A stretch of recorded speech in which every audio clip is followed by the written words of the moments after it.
السلام علیکم ورحمۃ اللہ وبرکاتہ۔ شعبان المعظم کا مبارک و مسعود مہینہ چل رہا ہے۔ اس سال یعنی 2026 کو شعبان المعظم کی جو 15ویں شب آئے گی وہ 3 فروری کا دن گزار کر جو رات آئے گی، منگل کا دن گزار کر جو رات آئے گی، وہی رات اور وہی شب برات ہے۔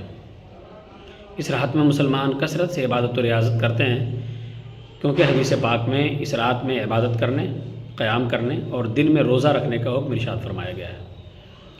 کافی لوگوں کو اس میں کنفیوژن ہوتا ہے کہ شب برات کا کہیں ذکر ہی نہیں ہے، اور شب برات میں عبادت کا کوئی تذکرہ حدیث میں موجود ہی نہیں ہے۔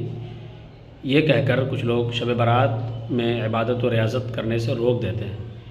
میں حدیث شریف وہ پڑھ کر سناتا ہوں، جس حدیث شریف میں صراحت کے ساتھ شعبان کی 15ویں شب میں عبادت کا ذکر ہے، اور پھر اس کی صبح کو، اس کے دن کو روزہ رکھنے کا ذکر ہے۔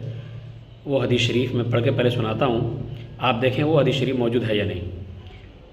یہ حدیث حضرت علی بن ابی طالب رضی اللہ تعالیٰ عنہ سے روایت ہے۔ وہ فرماتے ہیں، قال رسول اللہ صلی اللہ علیہ وسلم اذا كانت ليلة النصف من شعبان فقوموا ليلها وصوموا نهارها فإن الله ينزل فيها لغروب الشمس إلى السماء الدنيا فيقول ألا من مستغفر فأغفر له، ألا من مسترزق فأرزقه، ألا من مبتلا فأعافيه، ألا كذا ألا كذا حتى يطلع الفجر۔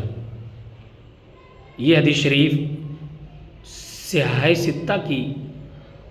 ستہ میں شامل جو کتاب ہے حدیث کی، ابن ماجہ، حدیث نمبر 1388 1388۔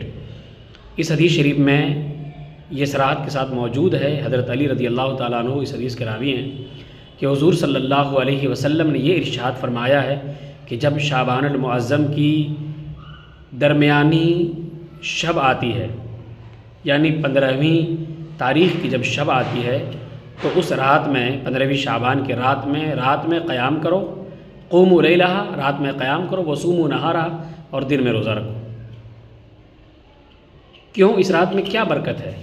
اس کی صراحت بھی مذکور ہے کہ اس رات میں اللہ تعالیٰ کی رحمت خاصہ بندوں کے بہت قریب ہو جاتی ہے، اور اس کو یوں تعبیر کیا، فإن اللہ ينزل فيها لغروب الشمس إلى سماء الدنيا، اللہ تعالیٰ اس رات میں غروب شمس کے وقت آسمان دنیا پر نزول فرماتا ہے۔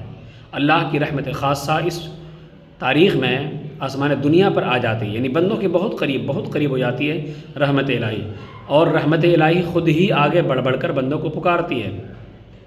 الا من مستغفر فاغفر له، ہے کوئی مجھ سے معافی چاہنے والا، بخشش چاہنے والا تاکہ میں اسے معاف کر دوں، ہے کوئی مغفرت چاہنے والا تاکہ میں اسے بخش دوں، اور الا من مسترزق فارزقہ، ہے کوئی رزق مانگنے والا تاکہ میں اسے روزی دوں، الا من مبتلا فعافی، ہے کوئی مبتلائے درد و غم تاکہ میں اسے مصیبتوں سے آزاد کروں، عافیت دوں، ہے کوئی پریشان حال جو مجھے پکارے اور میں اس سے اس کی مصیبت کو دفع کروں، اسے راحت پہنچاؤں۔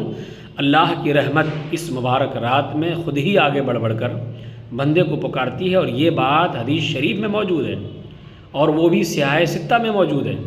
صحاح ستہ کی ایک مشہور کتاب ابن ماجہ ہے، اسی میں حدیث نمبر 1388 میں موجود ہے، حضرت علی رضی اللہ تعالیٰ عنہ سے یہ حدیث شریف مروی ہے۔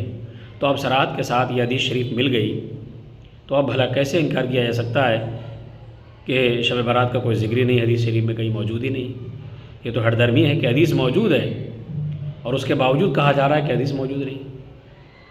تو اس لیے شب برات میں کسی کے کہنے سے آپ عبادت نہ چھوڑیں، کثرت سے عبادت ریاضت کریں، ذکر اذکار، تلاوت قرآن، نوافل، قضاء عمری اور توبہ اور استغفار اور دعا و اذکار، ان میں پوری رات گزاریں اور دن میں روزہ رکھیں۔